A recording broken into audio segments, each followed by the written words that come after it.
Starting now, you can get a transcript of each week's Rich Dad Radio Show. Just visit www.richdad.com/radio and download a copy today. This is the Rich Dad Radio Show, the good news and bad news about money. Here's Robert Kiyosaki. Hello. It's Robert Kiyosaki, the Rich Dad Radio Show, the good news and bad news about money. A fantastic show, and the question is, what does it take to be a great entrepreneur? You know, everybody talks about starting their little businesses, but most people start what I call small business. And small business is classified as 500 employees or less. And very few small business people get out of the 500 category employee base. And this is from the Internal Revenue Service. That's how they define big versus small. So for those of you who read my second book in the Rich Dad series, it's called The Cash Flow Quadrant, and it's about the four people in the world of business. E stands for employee. S stands for self-employed, small business, or specialist, like a doctor or a lawyer or a web designer. B stands for big business, 500 employees or more. And again, the IRS, that's the IRS designation of it. And I stands for professional investor. And most people who've listened to this program before are passive investors. In other words, they buy stocks, bonds, savings, mutual funds, and those things. That's not what Rich Dad talks about. We talk about being an I investor, which is a professional investor. There's people like Warren Buffett would go in that category and things like this. So the Rich Dad Company teaches people to be on the B and the I side, and our academic system teaches people to be employees or small business guys or specialists and things like that. So there's different worlds. Each quadrant has its function in the world, its value it adds. And when I was a young man, I had to make a decision which quadrant did I want to grow up in. And at the time, you know, my poor dad wanted me to get my MBA and my PhD like he did. And my mom wanted me to be an S. She wanted me to be a doctor. And I said, there's one problem with that, Mom. Doctors are smart. And she says, you're correct. And then my rich dad said, given my academic credentials and my propensity and all this and my training as a Marine Corps officer and an academy graduate, he says, you're really destined for the B quadrant. So they're very different mindsets. They're very different people. And the professional investor is another, you know, that's Shark Tank. You ever watched the TV show Shark Tank? Those guys are B's and I's who have a lot of money to invest. So again, they're all four different people.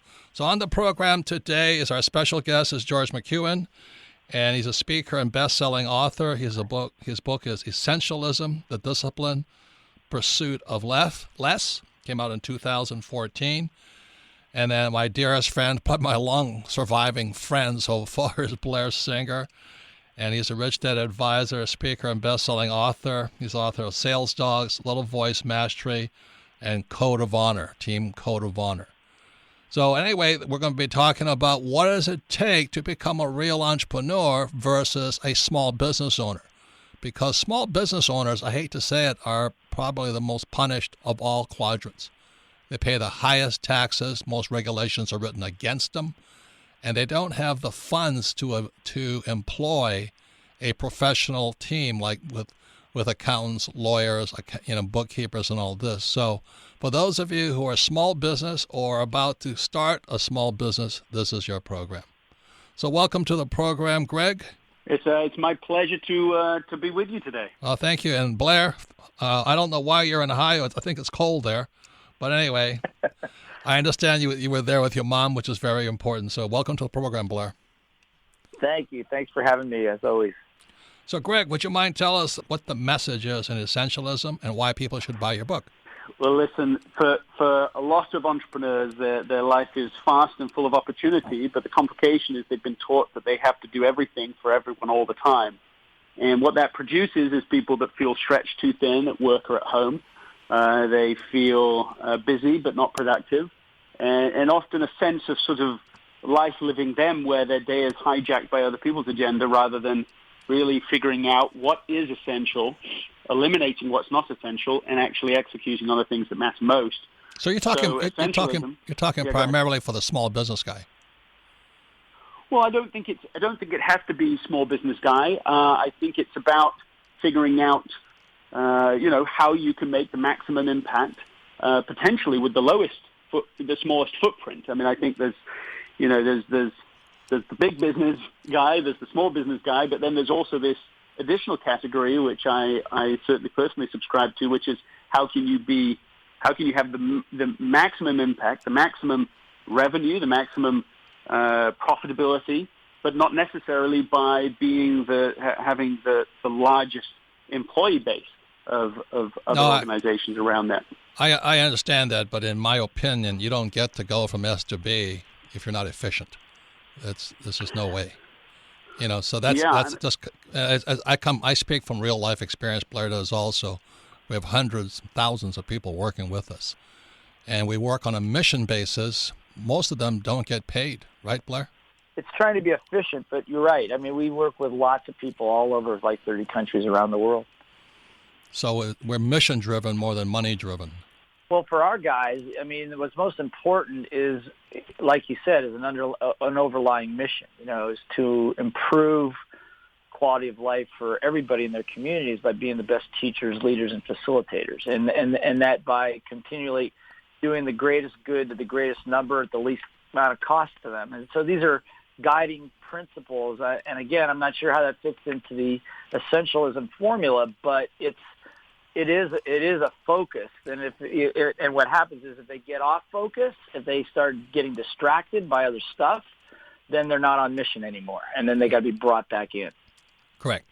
So anyway, Greg, would you mind giving us a little bit of your background? Because your book is essential for every entrepreneur who wants to grow and have a bigger impact. And I agree with what you're saying, as most people are so busy, they get very little done. Is it? Well, I was one of the beginning places for me is similar to what you were describing a moment ago.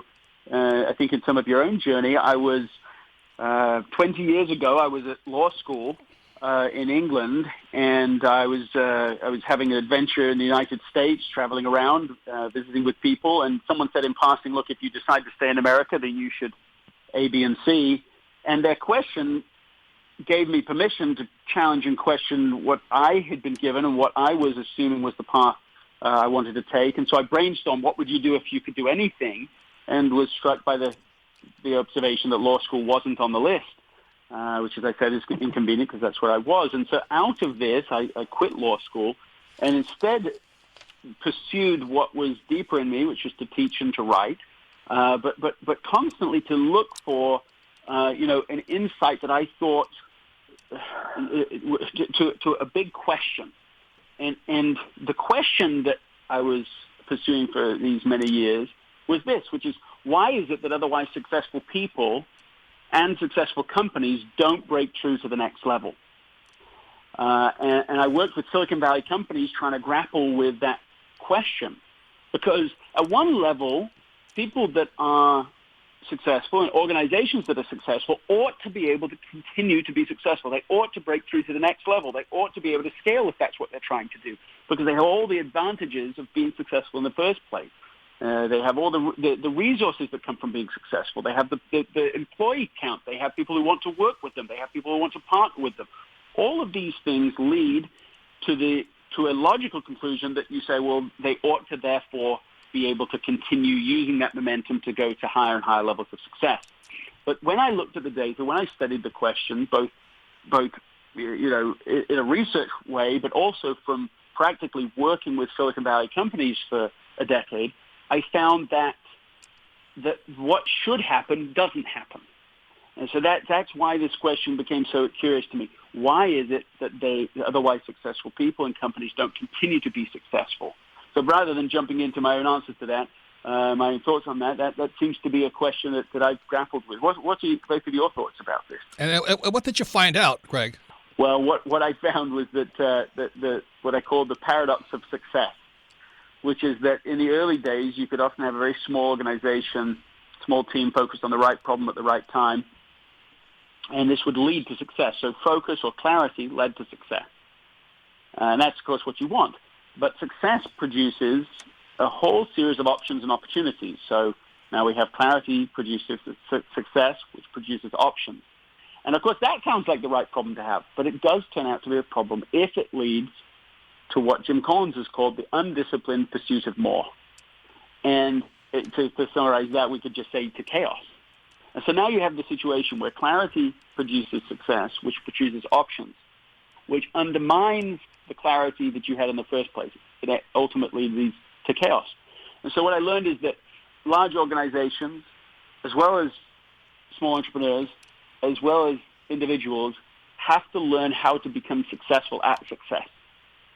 And a key thing that they have to learn, one of the key drivers of what they have to learn in that process, is how to get back to clarity, how to constantly find clarity amidst all these options, all these different good things that are coming your way, so that you can make the right trade-offs, Right. Therefore break through to a higher level of contribution. Hey, Greg, that's wonderful stuff. When we come back, I want to find out more. But right now, I need to find out what you discovered, because every entrepreneur, I think, knows what you're talking about, because we're in there every single day.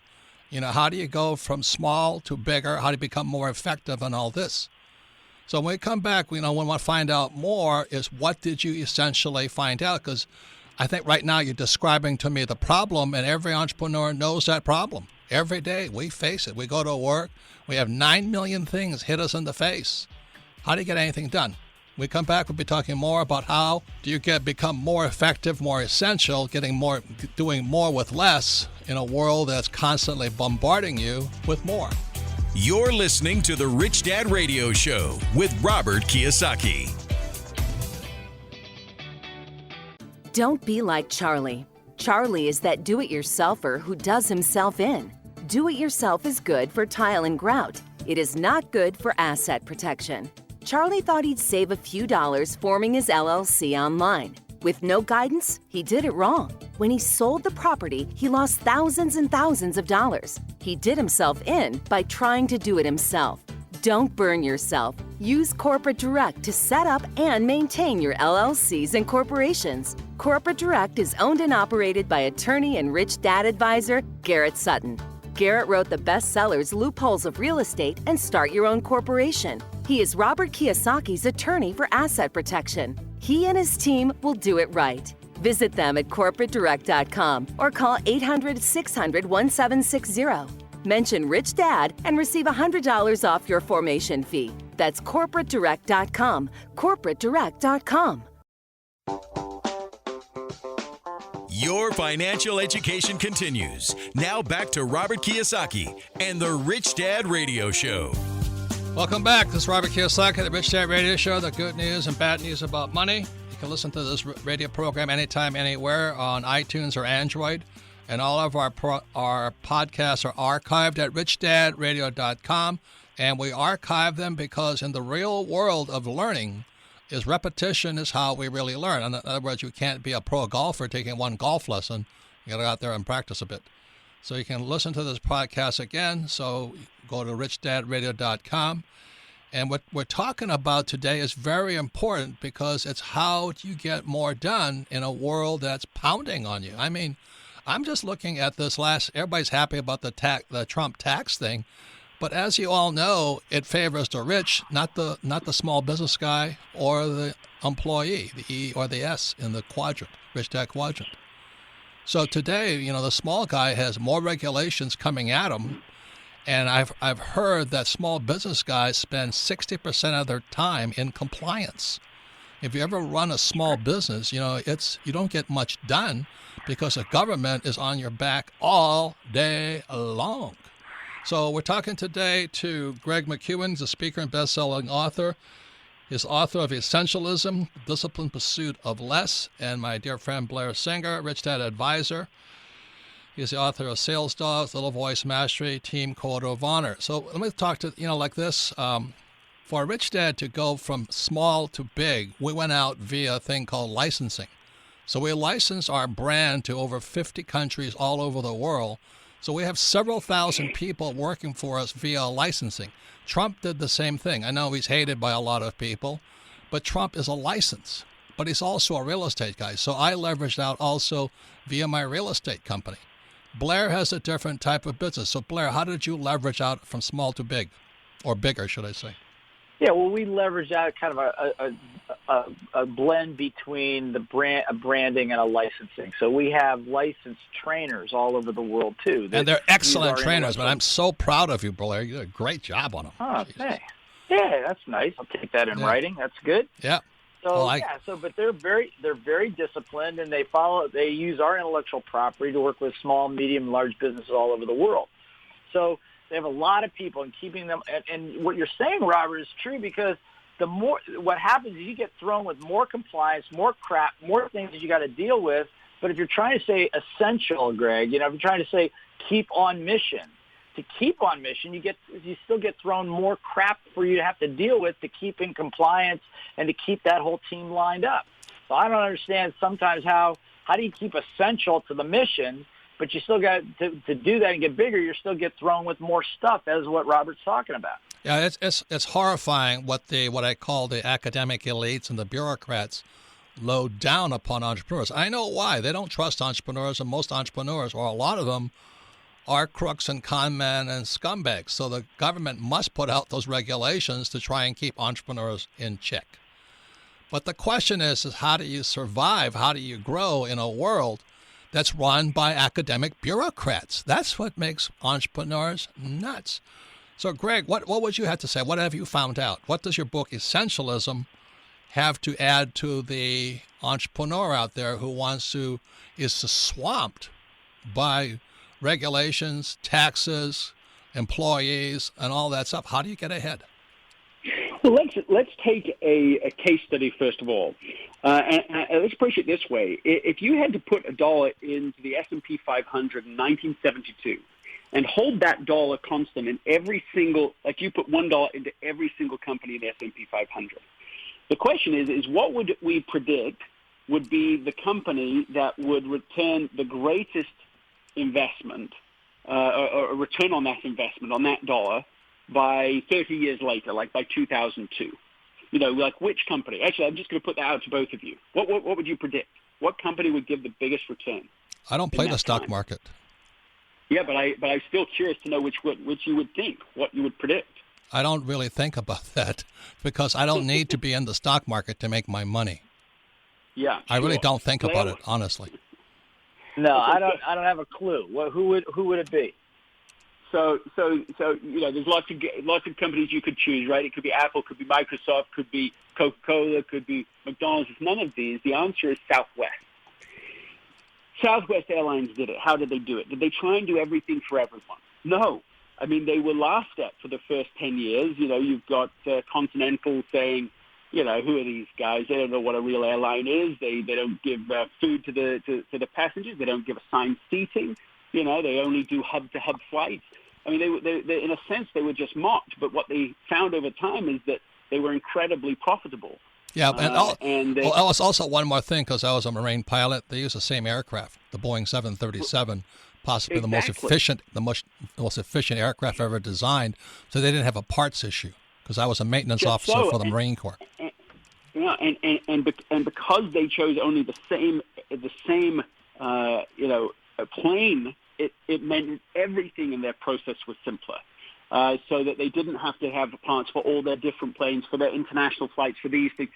A key in their success was their focus on who they were and who they were not. In fact, there's a story that lives on in Southwest law. I don't know that it actually happened, but it almost doesn't matter because it's the story that has helped to continue a way of thinking where a customer was complaining about their experience with Southwest. And eventually, Herb Kelleher, the founder of Southwest, wrote them a letter back, and they said, look, we understand that you're not enjoying the experience, and these are things that you're not enjoying. I have a suggestion for you.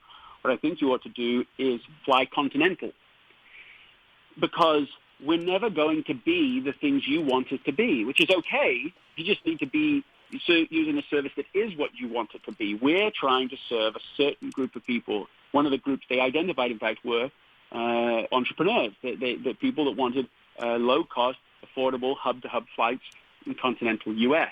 And so whereas their competitors were fighting over the international market, they were saying, we crunched our numbers, we understand who we are, we understand who we aren't, and for 30 years they didn't have any international flights. They said we can still be more profitable adding one more hub-to-hub flight on and on and on. And they became exceedingly profitable as a result of it. This is, actually, incidentally, Continental, after 10 years of sort of laughing at them, decided, well, we'll take on Southwest now. And they did it in a classic non-essential way. They said, we'll do both, a straddled strategy. That is, we will have our Continental service, and now we'll also have Continental Light. That's what they called it. Continental Light made records in the airline industry for complaints per day. If you can believe it. There's a lot of complaints in general in the airline business. They lost $150 million and they fired the CEO.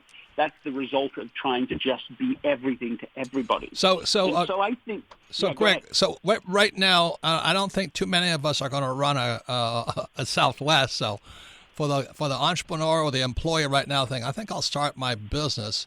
And let me tell you, I have started a number of companies, and just the pile of regulations coming in makes the task almost impossible.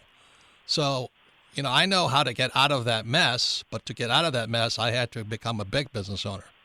So what do you say to this? What can people get from your book, Essentialism, for the small business owner right now, or the person who wants to start a business?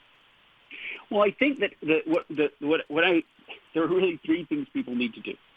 And I'll start at the conceptual level because people still have to understand that if they want to then build on practices. They have to create space to figure out, amidst all of this noise, amidst all the regulations, amidst all the different things that different customers might want, they have to be able to create space to figure out what actually is essential. And then they also have to figure out, okay, well, what's necessary? So those are two different things. Essential things are those things that will help us to really move the needle.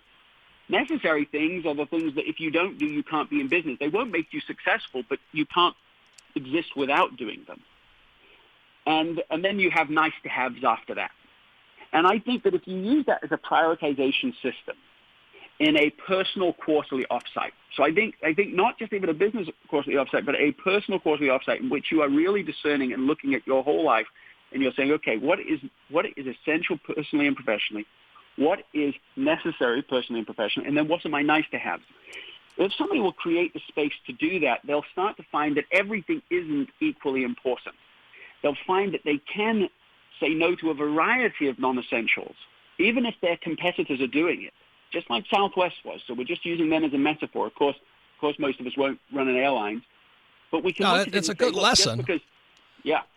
Just because my competitor's doing it isn't a good enough reason for me to do it. No, I understand. So Greg, let me apologize for interrupting, but the average guy is swamped by bureaucracy. That's the biggest complaint. That's why entrepreneurs love Trump, because he's cutting out the bureaucratic BS that's pounded upon us. And so it's nice to talk about what's essential. Well, if you don't comply with the government, they will send the Gestapo after you. That's real life. So what would you say to a guy? Right, but that's exactly what I was saying, and still am saying is, there's a certain portion of your time and energy that is going to be managing the complexity, managing the maintenance of your business. Some of that's the government regulations. Some of it is your own complexity that you've added, sometimes unnecessarily, and sometimes it's what you really need to do to keep in business. But then it's always about taking. It might be at first 5, 10, 15% of your available time and resources to work on what you think will actually help you make it through to the next level in your business. And so I think that it's discerning between those things. And what I see as the primary problem, what I see people not doing, is not making the space to be able to discern those things, not going through a process to be able to understand it. So they just react to the noise. But Greg, the fact of the matter is for a small business guy, there really is no time. I mean, to sit down and do a quarterly retreat and stuff like that would be great. But the truth of it is, you got your family, you got your health, you got your business, you got the government, you got all this stuff going on. You're juggling 35 balls in the air to say time out. What am I going to do? Where do you begin? I mean, try to do a daily routine, get my act together. Right? It takes me 2 hours of meditating and scribing and reading in the morning before I even start my day. And that's what Blair and I do, Greg, is that our whole organization right now is we spend the first 2 hours in the morning. I think that's what you call clearing the space. So I meditate for 30 minutes, I exercise for 30 minutes, and then I also read and study. Not, because what gets guys is they have a to-do list. You get up in the morning and hit that to-do list with 6 cups of coffee, and it kills you. So is that what you mean by clearing the space? We read, spiritual books, metaphysical books to get our spirit and our will, the human will, stronger. That's what we do. Have you got any other suggestions? Well, what I just suggested a moment ago is every quarter creating that space, maybe for a full day, of doing the same things you're describing, but trying to get your head above the day-to-day things that are hitting you. That's so right. That you can be more strategic, personally and professionally, so that you can say, look, I think I'm actually off track. So even if I'm efficiently doing what's on my to-do list, I might be just doing the wrong things. That's correct. That's correct. Essentialism is not about doing more things. Essentialism is about doing more of the right things. Correct. So you've got to build in this strategic piece once a quarter, and then once a week. We do it every day, Greg. Greg, we do it every day. Every day. Blair and I are up 2 hours every day for that time before we hit our to-do list. Otherwise, we would be crushed. So all you people out there, what Greg McKeown is saying, is the author of Essentialism, is accurate. You've got to make time for you, me, myself, and I, your spirit. So you're strong enough to face the onslaught that's going to hit you because of all the bureaucratic red tape that hits a small business owner. So, hey, Greg McKeown, thank you very much for your book. I suggest everybody read it because it is important. You've got to get ahead of what the world is throwing at you, because they're throwing more and more at you by the academic elite, throwing all of this bureaucratic stuff that guys like Trump, I know he's not liked, but he is trying to cut the red tape, because that's all most bureaucratic elites know how to do, is create rules and regulations, and it kills a small entrepreneur. So, Greg, thank you very much for your book, Essentialism, and keep up the good work. Thank you so much, both of you. Bye for now. So thank you. Thank you, Greg. And I'm really happy to have Blair Singer on board, because we've been together for 40 years, being small business owners, but becoming more effective business owners, spreading all over the world. We have Shane Coneglia, who took the reins of the Rich Dad Company, and thank God he did, because we were like the Titanic, going down quickly. And we had leaks all over the place. We don't know what the leaks were, right, Shane? No, we didn't. And then and I represent the Rich Dad Advisors like Blair. And so this is the big news, is that Shane, Blair, and myself, and the Rich Dad Advisors like Ken McElroy and Tom Wheelwright, we're coming together to form a more powerful union. This is like the Civil War is over. Now we can unite again. Yep. And we've been hit hard by a lot of people wanting to split us apart. And so we're going to talk about what the Rich Dad Company is doing it, why we're doing it, and how we're getting more done with less. So I want to start with this, okay? I would say the most important person, and I want to know, if I'm an entrepreneur, who's the most important person I've got to hire immediately? Because most guys are cheap. They haven't got any money. But number one, you've got to hire a bookkeeper. And what gets most entrepreneurs in trouble is they don't have good financial records. If your financial records are crap, you can't grow. Then your accountant has no idea what you're doing because your records are terrible and all this. So when Kim and I was going from small business to big, the first person we hired was Betty the bookkeeper. This was in Portland, Oregon. And Betty the bookkeeper, if not for Betty the bookkeeper, who we paid $250 a month to keep our little dinky little credit card slips and all that, we wouldn't be here today, because then a guy like Tom Wheelwright couldn't take our numbers and make sense of it. And I hear most people, it's the number one mistake I hear people say, oh, my wife handles the books. I was sitting listening to this I was listening to a pro golfer yesterday, his wife, and she says, yeah, I handle all the books. I said, well, that guy's toast. You know what I mean? Because it's hard enough being married, Yeah, much less looking at the numbers. Yep. So anyway, you just if I create- give you one create a solid problem. tip before we go any further, it's about who do you hire. You've got to have a bookkeeper. Shane, what would happen? Well, introduce yourself, Shane, please. Well, my name is Shane Knigley. I'm the president of the Rich Dad Company and a business partner of Robert and Kim's. I've been at Rich Dad going on 10, 11 years now, I think. It's been a long time. And it was the Titanic, wasn't it? Very much so. Yeah, we hit. We hit the iceberg dead on. And we had torpedoes from the back also. Friends and family there. Yeah, we were patching holes for a few years. Yeah. Keeping it afloat. Yeah.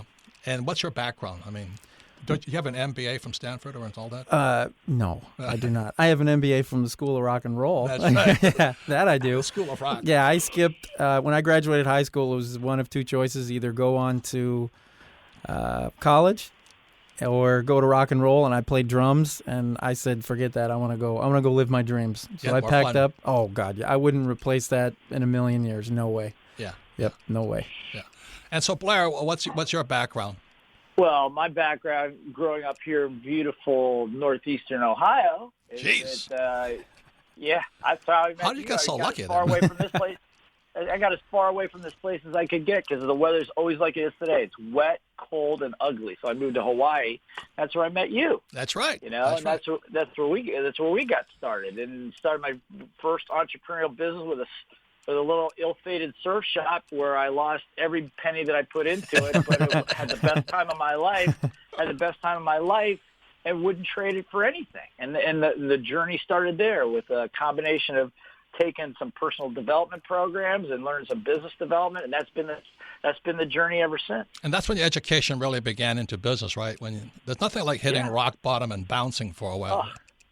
Yeah, and when your best friend's stealing from you and all that stuff, you had just one of learn those really quickly. Yeah, right. Yep. That you just learn really quickly how to be an entrepreneur. So the beautiful thing about having Shane on board is Shane is a genius at the world of tech, which, as Shane knows, I can barely use my cell phone. So the other part of being successful is I have to know who knows what I don't know. Which is that's correct, Shane? Definitely. Do you know everything in the business? No. No. Nope.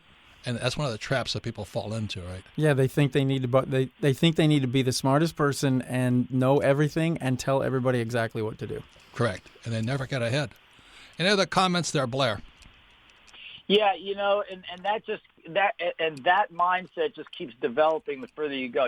Say, okay, I got my bookkeeper, I got my team, I got my sales team.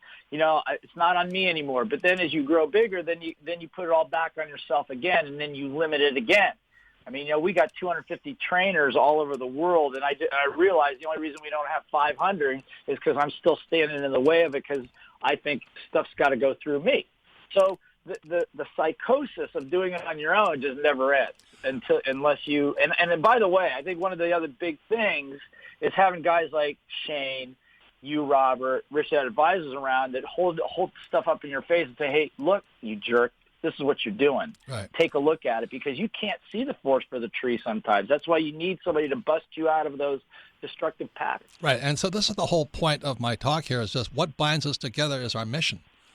The mission of the Rich Dad Company is to elevate the financial well-being of humanity. Is that what your guys are for there, Blair? Absolutely. That's the overriding mission. And on our code of honor, it's mission first, team comes second, individual priorities come third. Correct. Shane, what about the Rich Dad Company? How strong is the mission here? Oh, that's all we talk about. That's all we're on. It's constantly teaching, learning, making mistakes, learning. It's constant mission. Constant. And for the Rich Dad Advisors, these guys are some of the very high-paid people, but they all come to support the mission, a lot of times teaching for free and all these other things, because the mission comes first. So when I went to military school in New York, that was the first thing they taught me, was the mission. And I went for my MBA program. I never heard that word ever spoken. It was always about money. Yep, and you as an individual, not about anybody else. How much can I make? Yep. Can I beat my classmates? Absolutely. Yep. That's it. It's me against the other ones, and that whole priority thing is shifted around. Me first. If I got time, I'll help my team, and the mission's just something on a pamphlet. That's it. Right. And one thing I liked about military school was that we got together we're all put in sections. So there's approximately 20 guys in the section, and the school basically said to us, we're here to make your life hell. We're going to make it so hard on you that most of you won't make it. And your job as a section is to see how many of your 20 guys can make it through. And their job was to make it hard. Yep. So we stuck together. And so what they said to us, of course, our section was not known for its ethics and morals and legality. Big surprise, right, Blair? We had a guy who became an surprise. attorney, a lead attorney. He just stood up in front of the section and says, and we're like 18-year-old kids. He says, gentlemen, the section that cheats together stays together. and we said, we're going to do everything possible for all of us to graduate. And that's not done in traditional schools, right, Blair? No, not at all. It's every man not for at himself. all. As a matter of fact, it's every man for himself, and your reward, the whole system for 12 at least years of school is predicated on you having to be the best and beat everybody else out. Right. And the funny thing is that accomplishes the opposite of what you want because it pushes people further away from you, and then your life becomes that much more difficult. Right. And then there's a great book out that we're studying right now, as Mr. McKeown recommends. We get together twice a year to study. Because if we're going to teach, we got to study. I mean, you can't teach and you don't know anything. So the book is called Big Potential by Sean Achor, A-C-H-O-R. And the thing I loved about Big Potential, he really talks about the culture of a team, because it's not about the best team. You see, in the world of corporate America, they want to get all the A students together. Yep. The best. Right. Shane, do we care what college people went to? Nope. As a matter of fact, when we look and interview people, we don't even ask that question. Don't even discuss it. Doesn't come up. Could care less. Right. And that's interesting you say that. It never comes up. You're right. It never comes up. Never comes up. And the thing is the mission, and all of them say, yeah, I'll support the mission. Yep. And what happens? They turn into the I guys. They turn into they want to be the smartest guys, and they don't understand what a true culture means and how difficult it is to integrate that and get people to shift out of that mindset that they learned in school for all those previous years into a real team and a real functioning team. Correct. And the thing I love about what Shane's done at the Rich Dad Company is it's really from the bottom up. Yep. You empower the base, the top gets better. Yep. And what they teach you in the traditional academic world, the MBA programs, is the leader has to be the smartest. Yep. The leader's probably the least important guy. Agreed. And the most important guys are the guys at the base. It's just like for myself flying for the Marine Corps, I needed that corporal, that's private. If they didn't cover my butt flying into a zone and using that machine gun, I was dead. Or if they didn't fix my aircraft, I was dead too. So we're taught in the military very early on, the base. Yep. I hate to use the word the lowest, but the least, some people think the least important person is the most important, right, Shane? Yeah, definitely. As a matter of fact, a lot of times the least important person, in your case, it would be your life. Yeah. Right? Yeah. But in business, they know the most. They are the ground. Yeah. They're the closest associated to your community, to your customers. They know exactly what these people's fears are.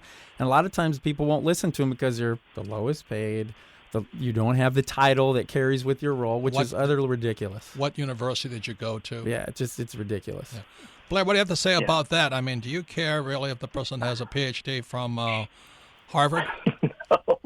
No, but I think it would be interesting to poll them. I would gather that at least half of our guys have not gone through a full university degree, but they're the most awesome leaders, teachers, and facilitators in the world, right? Right. And the one comment I wanted to make though about Shane is I think one of the biggest deciding moments at Rich Dad is when Shane, when you became president. I watched you very early, and I watched how you worked with that ground level group, and your ability to listen, hold them accountable, and tell them the truth, but then encourage them and instill confidence.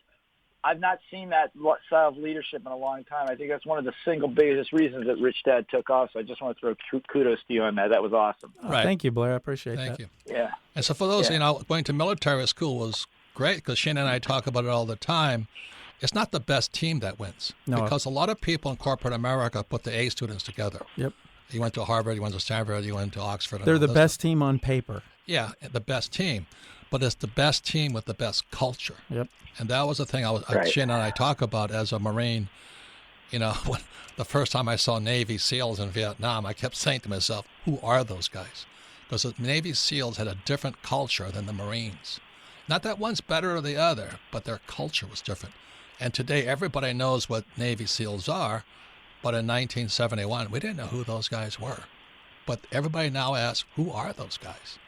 You know, and I was saying to Shane and Blair, that's what we want for the Rich Dad companies. Who are those guys? Right. You know, we're not driven by money. We're driven by mission. Right, Blair?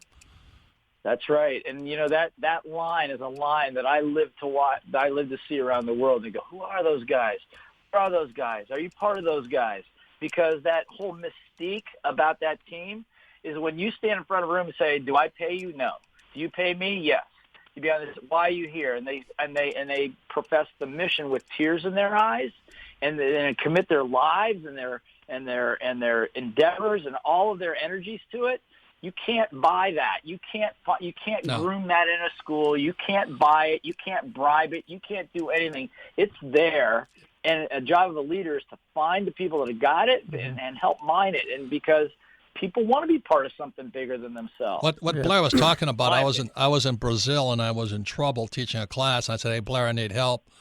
And 4 of his guys flew in from all over the world just to support, you know, Tom Wheelwright and I, advisor, because we were in trouble in front of the room. And these guys come walking in. They paid their own way. We pay them nothing, and they came to support the mission. So that's the difference between money versus mission. Any comments there, Shane? Yeah, I'm just picking up on where you're going. You know, when you talk about putting the culture together, a lot of times where I see leaders fail is you give the person a job description, you give them a role, and that's it. It's done. It's almost robotic. It's a to-do list. Almost. Yeah, and I flip it the other way and said, no, listen, there's work to be done, yes, but there's something else inside of you, and I have to find that. We've got to pull that out of you. And most people don't even know that it's inside of them. Correct. But when they find a mission they believe in and a culture that they feel comfortable in, that they know they can make mistakes, they know they can learn from, and they know, most importantly, Robert, like you're referring to the SEALs, they know that team's got their back at all times. Correct. People will flourish, and having college education is completely irrelevant to the human experience and that side of it. Amen. So in my opinion... Well said. So I want to thank you all for listening. We're going into the most popular part of our program, which is Ask Robert. I want to talk Greg McKeown, but what we're talking about today is the most essential thing about business, about life, about friendship, about marriage, is a word called trust. You know, money is based on trust. Yep. And people say, what's more important, love or trust? And I would say trust, because we can love a lot of people, we don't trust them. Yeah, definitely. So I want to thank you guys for listening. We'll come back. We'll be going to Ask Robert. You're listening to the Rich Dad Radio Show with Robert Kiyosaki. Don't be like Charlie. Charlie is that do-it-yourselfer who does himself in. Do-it-yourself is good for tile and grout. It is not good for asset protection.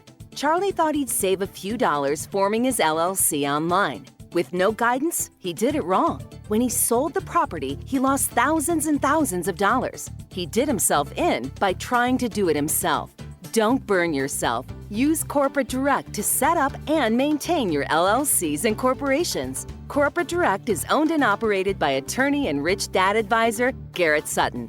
Garrett wrote the bestsellers Loopholes of Real Estate and Start Your Own Corporation. He is Robert Kiyosaki's attorney for asset protection. He and his team will do it right. Visit them at corporatedirect.com or call 800-600-1760.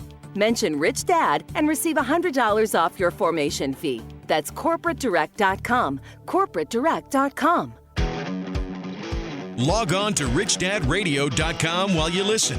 Now back to Robert Kiyosaki. Welcome back, Robert Kiyosaki, the Rich Dad Radio Show, the good news and bad news about money. Once again, listen to the program anytime, anywhere on iTunes or Android.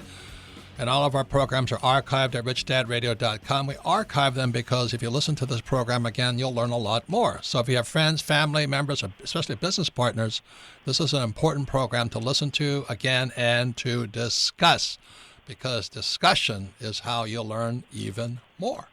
And I want to thank Greg McKeown, speaker and best-selling author of Essentialism, The Disciplined Pursuit of Less.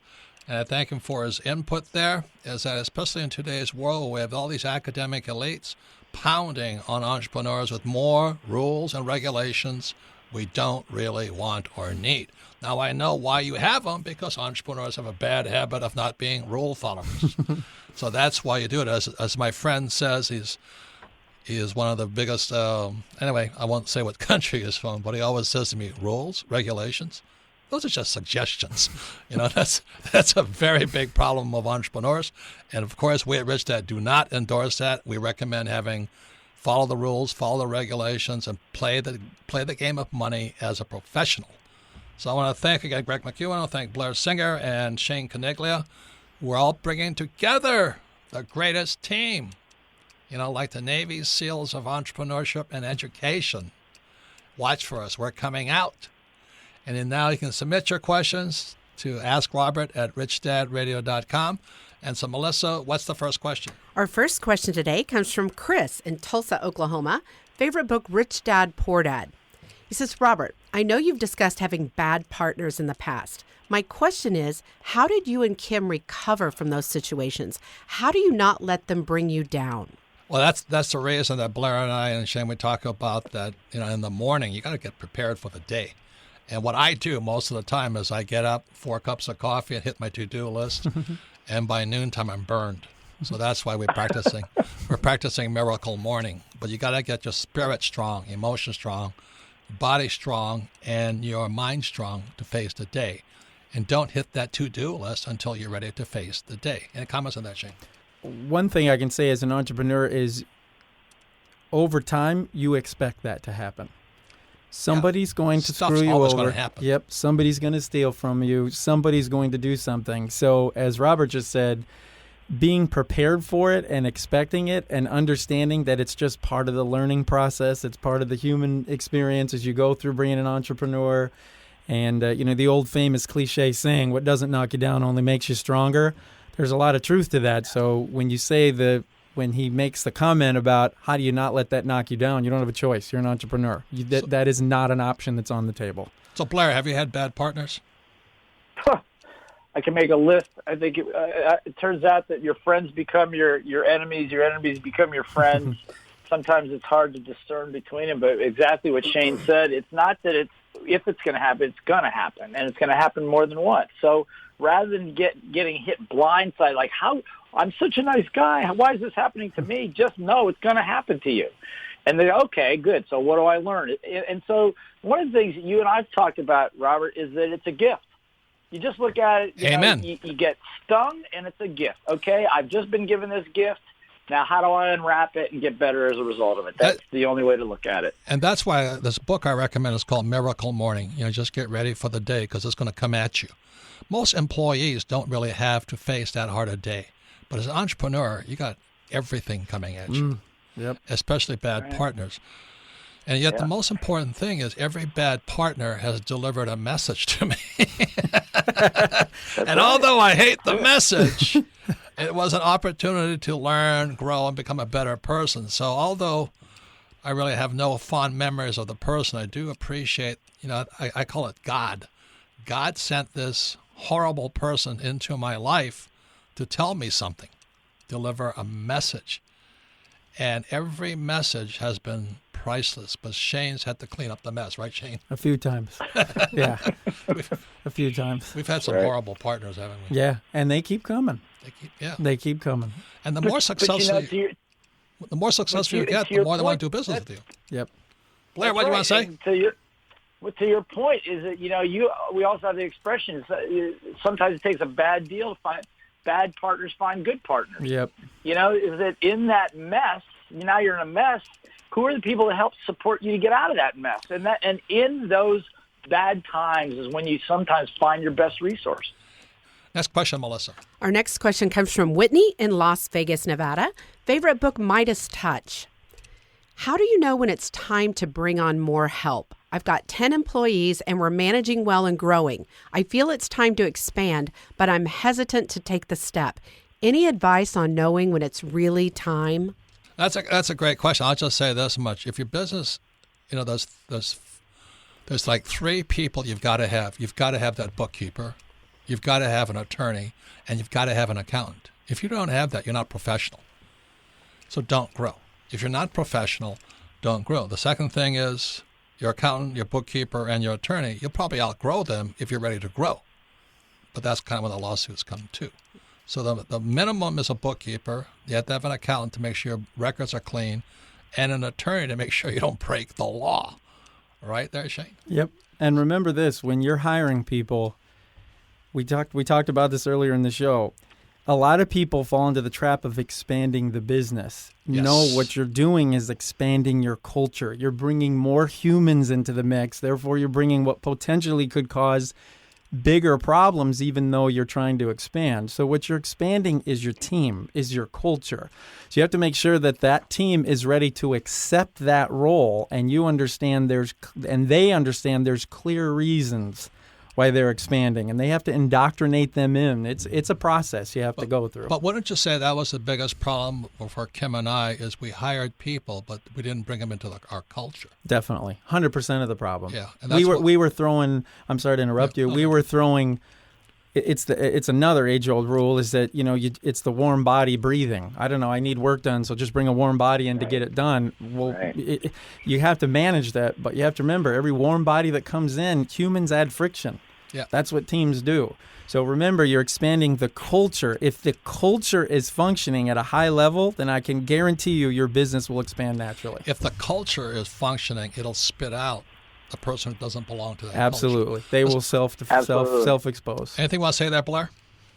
Yeah, and that's why we, with our organization, we live and breathe by the code of honor, which is our set of rules, right? So that before somebody's even hired, before we even go down that path, we go through those rules and explain them. And if people get it, then they're one step ahead. If they don't, and we can tell, and our team can tell really quickly if a person's got it or they get those rules or not, they're out. So you're right, Shane. It comes first, even before job description. Yep. Just remember, there's a big difference in culture between the U.S. Marines and the Navy SEALs. The Navy SEALs, both cultures, look for great team people, but they surround them with a strong culture, the same as the Navy SEALs. It's the strongest culture that wins. So once again, submit your questions to Ask Robert at richdadradio.com. I want to thank Greg McKeown, speaker and author. Essentialism is his book. I want to thank Shane for adding his input, because he knows that I don't know that much in this company. And we have Blair Singer, and the three of us, Blair Singer, Shane, and the Rich Dad Advisors, are all joining forces right now to bring the best financial and best entrepreneurial education to the world. Thank you for listening.